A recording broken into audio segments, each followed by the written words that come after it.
So, first, I have Dragon Ball Z Sagas. And it sucks.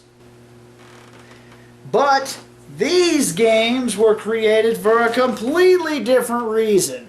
Dead or Alive is my favorite fighting series ever, and this is Dead or Alive 1 and 2 Ultimate, Dead or Alive 3 right here. These games are great, they're fast, every attack you can do can be countered, every grab you can do can be countered. There really is no cheap to this game. It's fast, fluent, it's very, very quick, it's easy to start playing, it's difficult to master, and when you start to master it, it actually means something. This game is great.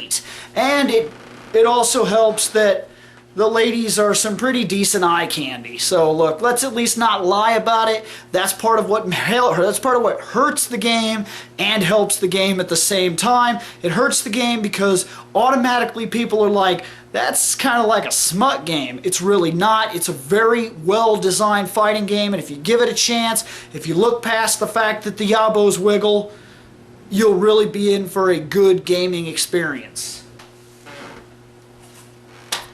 Whiplash. You are a ferret weasel thing. You are tied or handcuffed to an indestructible bunny that has been hairsprayed so that its hair is like armor, and you will use him as a weapon to destroy man's stuff.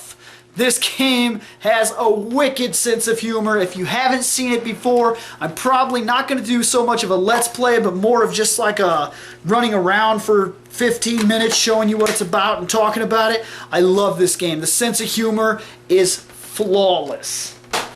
Next, I have Genma Onimusha. Genma Onimusha was a game that was released after the Onimusha series really took off, and the problem with it was that it was in HD and it looked a lot better, but it's the only one that was released, so they didn't finish the series, and it was hard. It was ridiculously hard. There were red souls that would appear randomly, and if one of the enemies got a hold of it, they could become this evil extra demon creature where you could become this glowing Oni guy, and it would make you super powerful. But if they got it, and sometimes there was no choice but them to get it, because you have 3 guys on top of you and one guy sucking it in and he gets it, and now you deal with this ultimate Oni guy, and that is bogus. The worst part about this game, and the best part about it, was the survival horror aspect was picked up, because they included this little girl, this tiny little doll, and she would appear randomly and laugh, and like then she'd just tear you up. She was like the worst big guy in the whole game,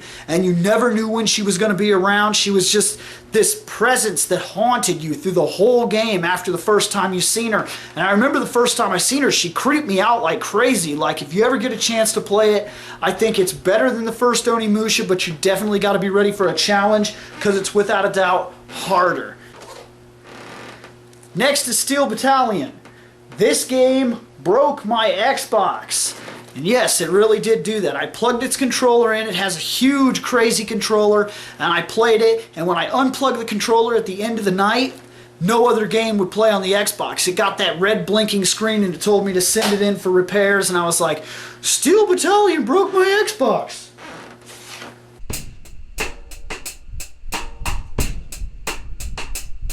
Now, I'm kind of making up my own word here, but bear with me. I think that Zelda is an exploratory action game. Makes sense, right?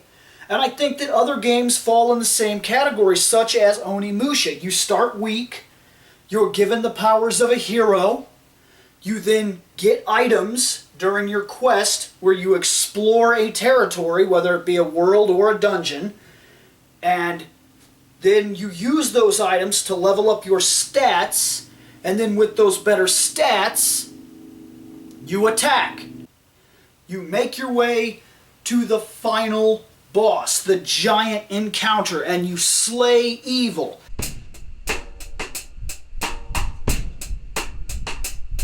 So sometimes you would find really, really, really cool music, like on Castlevania. That is awesome. And then other times it would be like voice data like some of the voice actors and things like that, like in Tomb Raider, but other times you would find really, really nice music on the Tomb Raider discs, and then Twisted Metal was just loaded from top to bottom with awesome, awesome metal music. And I believe it's on every single one. Twisted Metal 1, 2, 3, 4. It's awesome, awesome. Once you're not playing the game, you can literally just take it with you wherever you're going, and it serves a new purpose. So the thing that I'm confused about here is what happened. I don't know if it's just something about because it's a compact disc, but that doesn't make sense because I already mentioned that Tony Hawk is one of the weird games. There's no music on this.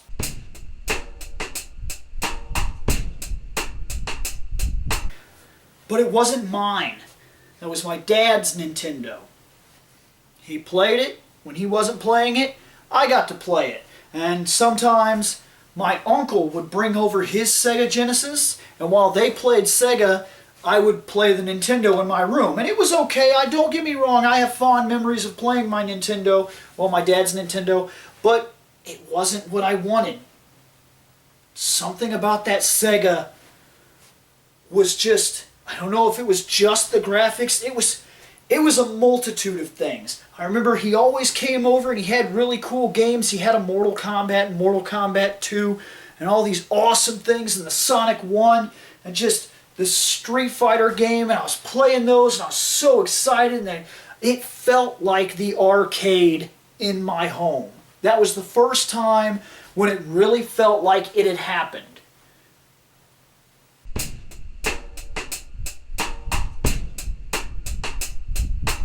Justice League Heroes. Justice League Heroes was kind of their answer to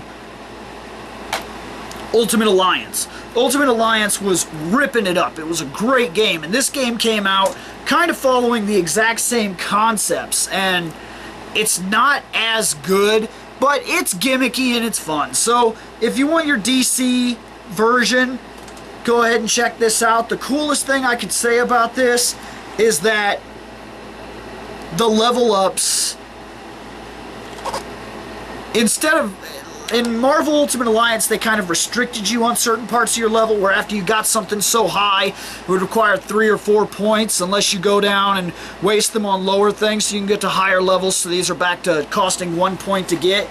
Where this is just like, look, level up whatever you want. So I used the laser eyes with Superman and didn't put anything on anything else and just leveled them up all the way. And then like the end of the game where Darkseid is like, I will crush you, I was just like, me,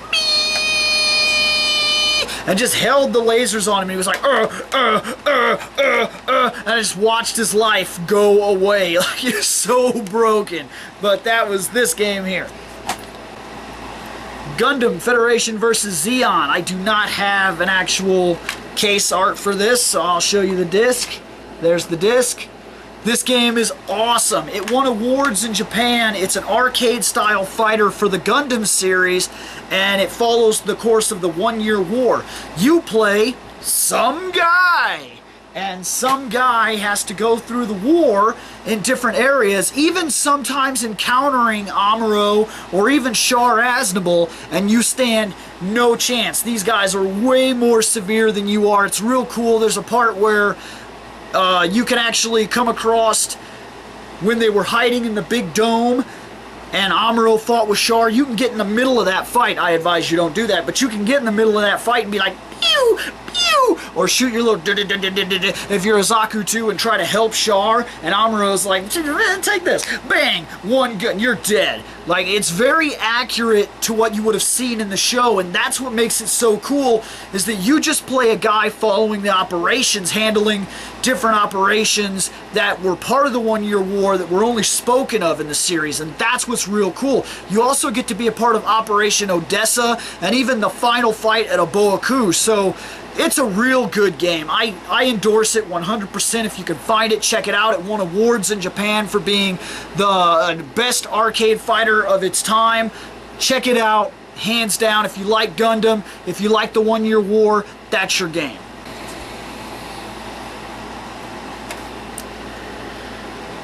Okay. Final Fantasy X2. We all know that this game sucks. We all know about the Charlie Angels thing. I will give this game one major credit.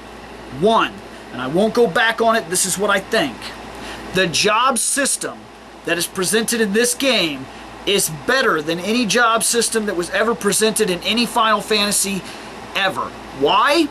Because you could change jobs in the middle of battle, and that added a whole new level of strategy that was just brilliant. Sadly, the game is not that good, but if you could have had that in part 5 or 3, where in the middle of battle, you're getting hurt real bad, you got a guy that has some mana left, maybe he's not very good as a white mage yet, but you could change him into a white mage to get some free heals and turn the guys.